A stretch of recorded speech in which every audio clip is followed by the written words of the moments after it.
Today on 7th Circle Gaming, we analyze the early access science fiction resource management game Desynced. We begin, as we always do here, with a bit of full disclosure.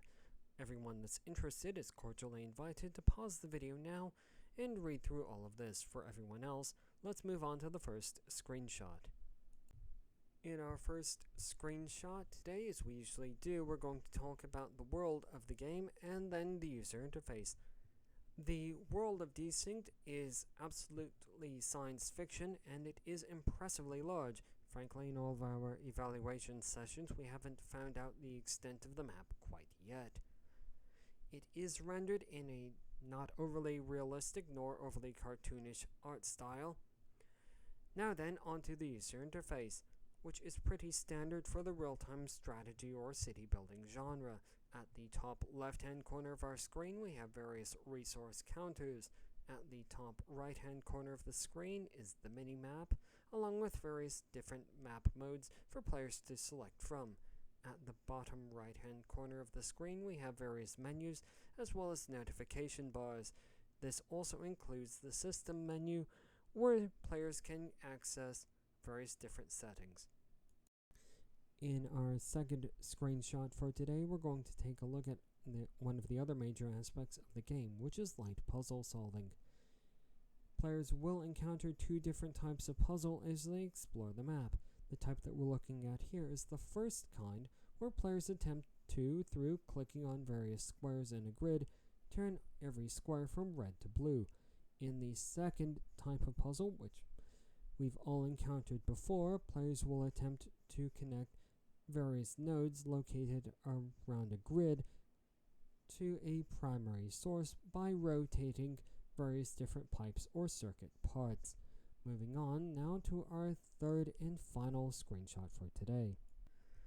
In our third and final screenshot today, we're going to take a look at a small portion of the upgrade tree in Desynced. It's very complicated, so please bear with us.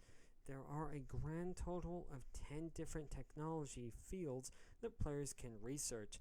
However, within each of those items in that 10 item grid are an additional subgrid, which looks very much like what we're looking at here, with from 10 to 12 different technologies that players will research by accumulating a set number of items and then waiting a specified period of time.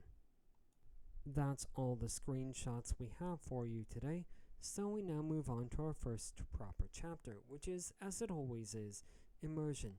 Here the game has earned a slightly below average 6 out of 15. We don't have much to add to this other than the game does have a story, but it doesn't play a significant role in the game, so it really can't be called a source of immersion. For difficulty, Desynced has earned a 7.5 out of 15, very average, which should really be read as the game doesn't do anything particularly well, nor does it do anything poorly either.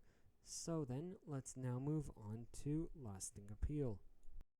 For Lasting Appeal, Desynced has earned a score of 7 out of 15, which is average, although it leans closer to the low end of the spectrum.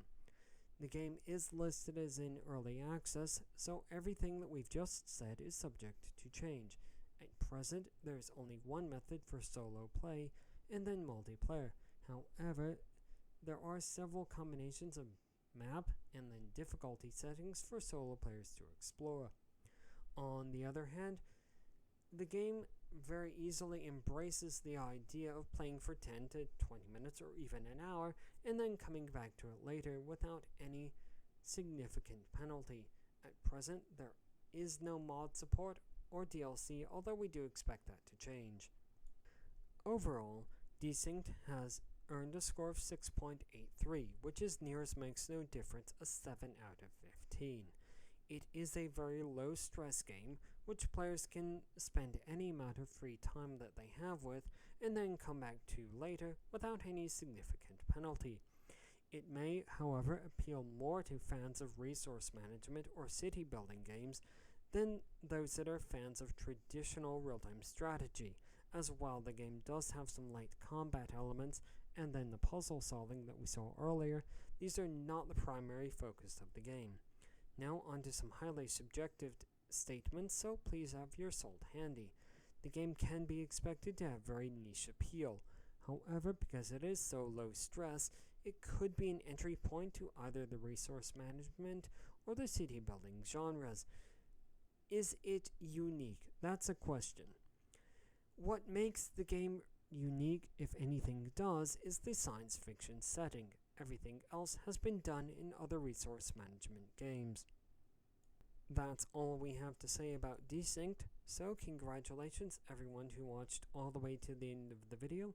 If you do have a game that you'd like to see analyzed on the channel, leave it in the comments section below, do all the other YouTube things, and we look forward to seeing you on the next one.